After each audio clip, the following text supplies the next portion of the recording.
Kia ora, Guro Jee Choi here of Floro Fighting Systems. So today I want to give you guys a short and very fast review on Tranchete or Saca Tripas by Mr. Perrin.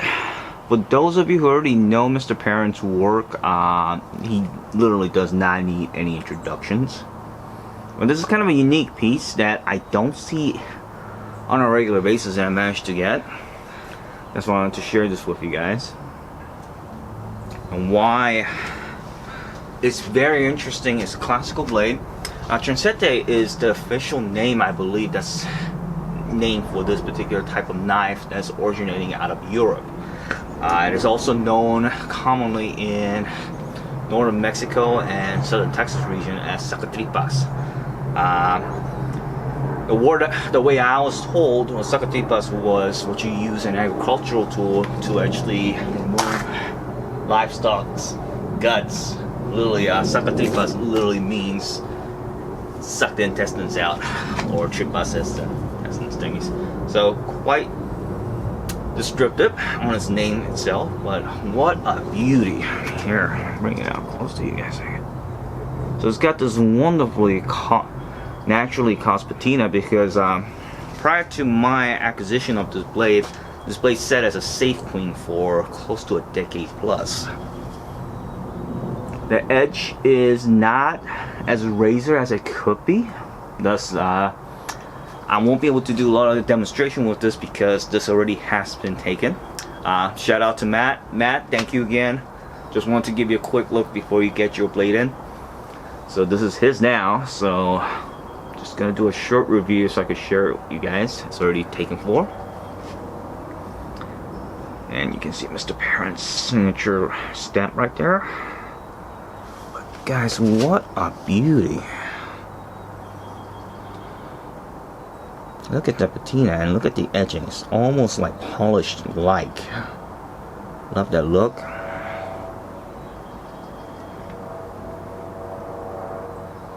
Now the reason why I got this was I'm currently researching to find a blade that has the best attributes for Floro fighting systems.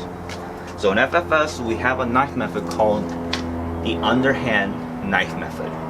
Our raised underhand knife method is a game changer for those of us who, well, me, I'm now used to fighting in a compact position like so, but for many of my students, they have a hard time doing that because it's fatigues the muscle, especially if they're not used to this. At the same time, they just have a hard time holding the steady on the stance and the posture to actually execute the attacks until they get really good at it. But like I always tell all my students, it takes time. Anything good takes time. So on this, how the Saca Tripas generally work as I was schooled, and I only had a brief instruction with this particular material. How it works is if you do any Filipino martial arts, what you do is you do a palo suit with the hook, and from a palo suit you insert the blade since it's edge in. As you can see, in case you guys didn't notice, the blade is in, not out. So if you palo suit, you scoop that and get the edge into the hand and simply pull, and that would automatically cause any type of disarm if he had a weapon on his weapon hand. So palo suit, pull, and that pretty much cuts all the connective tissues, and especially if you support that with checking the elbow, oh my god, that's acting as a fulcrum. It'll just pretty much shear that apart. There's that. From here on, you could insert that into perineum and all the nasty things. As soon as you pull, you can only imagine what would happen as soon as it touches the perineum and you pull all the tissues and all the nasty things in the front business, and if you know what I mean. So it's a vicious tool. At the same time, anytime somebody does a live hand attack, and you did this, you pull and you check that hand. Secondary attack comes with an empty hand. You can check this, and it just gets worse because as soon as you insert this out this way now, it'll hit any of the carotid, and if you pull, there goes the middle thyroid, and well, it's game over in this life at least. So it's a very vicious tool. In Floro fighting systems, underhand knife method, how we would use this is Ray's got wonderful little method that I highly recommend. But this little motions there. Jesus. You cut, you thrust, and you thrust. Oh. And perfect for close quarters, especially if you got someone who's grabbing onto you, got your blade deployed. From here, there's that. And all that shots will be neutralization shots where somebody's trying to get a hold of me. Boom. Shot to the carotid artery, and that'll pretty much get him to bleed out. So from here, strike straight to the perineum. Oh Jesus, if I pull on that one, that's not something I even want to imagine. He's still holding on to that. Shot, horizontal shot right here into the rib cage, and you could actually penetrate the heart. Won't be that difficult. Or outside kidney puncture.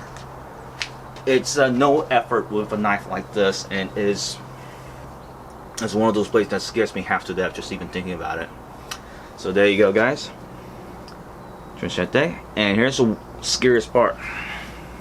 This thing's legal to pretty much carry in a lot of jurisdiction because, well, the jurisdictional law states that there isn't that the length of the blade, if it isn't like crazy like anything under 5" be legal, this will be completely legal to carry.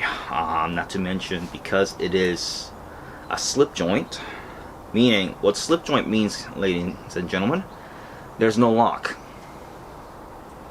Now only negativity that I could find in this is, so when it's deployed, as I was explaining to the folks who were asking about this, there is no blade play. However, when it's like, and when there's closed, no blade play. But when it's half open, there's a slight vertical, up and down, vertical blade play about it. But when it's fully deployed and open, there is none. So I found that quite interesting a little bit. And especially why the lanyard on that. So if you look at the old classical tranchetes that's carried by the farmers and folks who do agricultural stuff like butchers, they would have a leather strap to hold on to. And since we're FFS, you sneak that little fingers in there and you get better secure grip, and at the same time more real estate purchase for the lock, so that way the knife will stay open and it's not just held by this little metal piece that would normally act just like any friction lock would do as a means to retain the blade in an open configuration. So very interesting piece. Not to mention Mr. Perrin's an artist, and the stag, oh my god, it just aged beautifully. Now only issue, aside from the little minor blade play when it's in a half open configuration, it does require a little bit of an aid because it's not perfectly centered. So it does require a little bit of aid to actually guide it back home in a full closed configuration.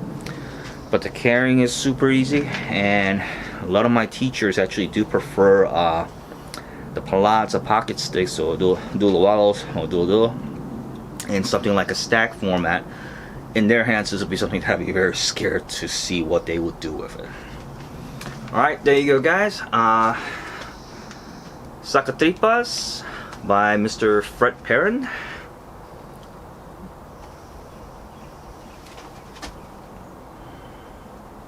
Just a beautiful blade, beautiful.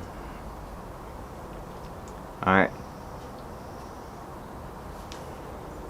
Thank you for watching. I'm not sure how you'll be able to acquire one of these from Mr. Perrin right now, because I heard he's super backlogged with many different work, and I can only imagine because his works are just literally work of art, and that's functional. But at the same time, I think this was a one-off, so I'm not quite sure if he's actually making this as a regular thing. Other than that, what can I say? As for training on this particular method that I just showed you for something using with an edge-in method, it doesn't have, as I was telling John and Keith when they dropped by this morning for training, when we're working after our regular practice, we decided to focus a little bit on, gee, how would you use that? And I told them, well, you could use it in underhand knife, but one of the other methods that is just to this knife, and I told them no. If you carry a clinch pick, the techniques will be exactly about the same. You can still pull it off. And I always try to explain to all my students, never ever ever limit the use of the technique just to one specific tool. Look beyond it. Like if you could apply with this, you should be able to apply with a pen if this is really something that you really want to get good at. So there you have it. For training material on this, check out my teacher, Master Raymond Floro's FFS Online for FFS underhand knife. And thank you for watching, and see you guys next time.